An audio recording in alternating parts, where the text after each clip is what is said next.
warahmatullahi wabarakatuh. Perkenalkan, nama saya Cindy Farhana. Saya dari kelas 2J Ekonomi Syariah Universitas Islam Negeri Sultan Taha Saifuddin Jambi dengan NIM 5011902248. Di sini saya akan menjawab pertanyaan ujian tengah semester yang diberikan oleh Bapak Z Haryanto dengan mata kuliah pengantar manajemen. Baiklah, saya akan menjawab pertanyaan yang pertama. Apa yang saudara ketahui tentang manajemen dan apa arti pentingnya mempelajari manajemen bagi mahasiswa? Jelaskan. Secara singkat, manajemen memiliki arti mengatur. Manajemen adalah unsur yang sangat penting. Sebuah organisasi atau perusahaan akan berjalan dengan baik jika manajemen di dalamnya juga teratur dan kondusif. Melalui manajemen yang baik akan meningkatkan kualitas organisasi dan lingkungan kerja yang positif. Oleh karenanya, manajemen tidak dapat dipisahkan dengan segala jenis organisasi atau perusahaan. Fungsi manajemen bagi organisasi mencakup 4 hal. Hal-hal tersebut yaitu sering disebut sebagai planning, organizing, actuating, dan controlling. Pembahasan mengenai keempat fungsi tersebut diuraikan pada ulasan berikut. Planning atau perencanaan adalah fungsi manajemen yang pertama. Perencanaan atau merencanakan merupakan hal yang dilakukan untuk membuat dan menetapkan rencana. Organizing, perorganisasian dapat diartikan sebagai kegiatan mengkoordinasi mulai dari sumber daya, tugas, hak dan kewajiban, otoritas, dan berbagai hal yang dibutuhkan untuk mencapai tujuan organisasi. Actuating, fungsi manajemen yang ketiga yaitu sebagai pelaksana. Tanpa manajemen, semua kegiatan bahkan tujuan organisasi tidak dapat terlaksana. Begitu pula adanya perencanaan dan perorganisasian yang baik tidak akan mencapai tujuan tanpa pelaksanaan. Controlling menjadi fungsi manajemen yang terakhir. Fungsi pengendalian di sini berperan untuk melihat apakah semua tugas dan kegiatan yang dikerjakan sesuai dengan rencana atau tidak. Baiklah, saya akan menjawab pertanyaan yang kedua. Andaikan Anda adalah seorang pengusaha yang akan mendirikan sebuah perusahaan, jelaskan tahapan tujuan perusahaan mulai top management hingga low management, dan jelaskan arti pentingnya manajer dalam suatu organisasi secara umum. 1. Manajemen puncak atau top level of management. Manajemen puncak atau top level management adalah tingkat manajemen yang paling atas dan memiliki otoritas tertinggi pada sebuah organisasi perusahaan dan bertanggung jawab langsung kepada pemilik perusahaan. Manajemen puncak memiliki kewenangan yang paling besar di antara manajemen pada tingkatan lainnya. Manajemen puncak berhak untuk memilih, mengangkat, memberhentikan manajemen yang berada di bawah otoritasnya.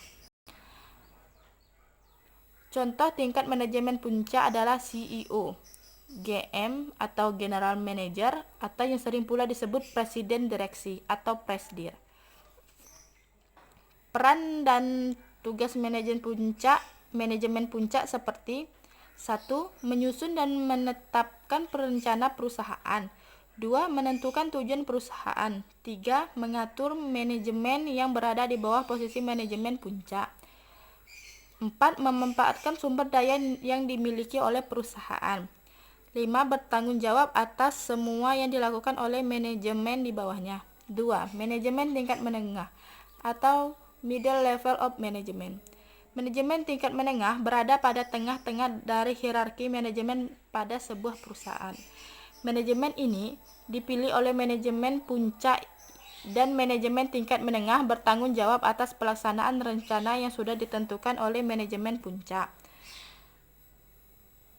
Berbeda dengan manajer puncak, manajer tengah cenderung bekerja mengandalkan kemampuan manajerial dan hal teknis, kurang membutuhkan keterampilan yang sifatnya konseptual.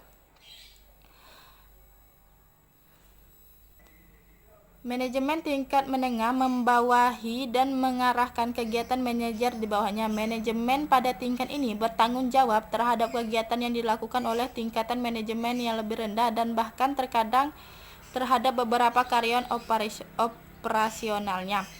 Contoh tingkatan manajemen tengah adalah 1. Kepala departemen atau HUD, contohnya manajer keuangan, manajer pembelian, dan manajer produksi.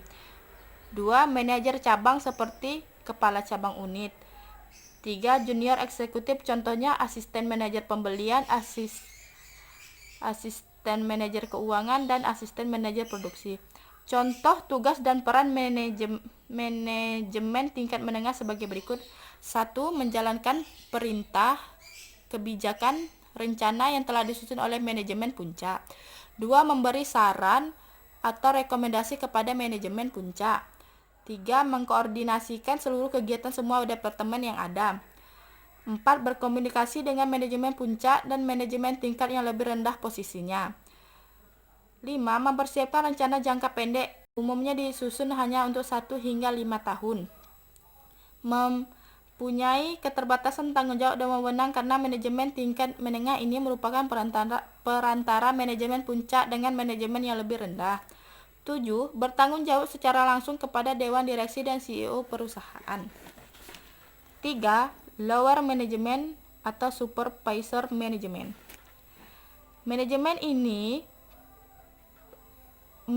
lini pertama atau low level management adalah tingkatan manajemen yang paling rendah dalam sebuah perusahaan. Manajemen ini bertugas untuk memimpin dan mengawasi kinerja tenaga operasional karena salah satu tugasnya mengawasi karyawan. Manajemen tingkat pertama bekerja menggunakan keterampilan teknikal dan kemampuan komunikasi. Kemampuan konseptual hampir tidak dibutuhkan oleh manajer ini. Manajemen lini pertama tidak membawahi manajer yang lain.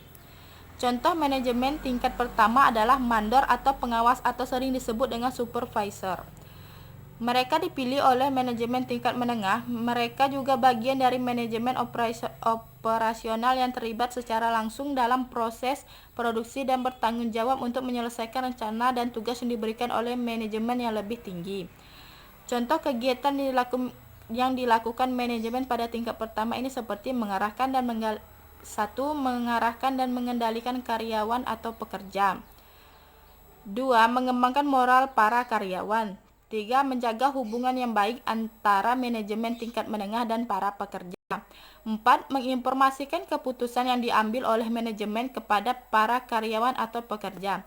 Selain itu, manajemen tingkat pertama ini memberi informasi mengenai kinerja, hambatan atau kesulitan, perasaan, tuntutan, ataupun hal lainnya dari para karyawan atau pekerja.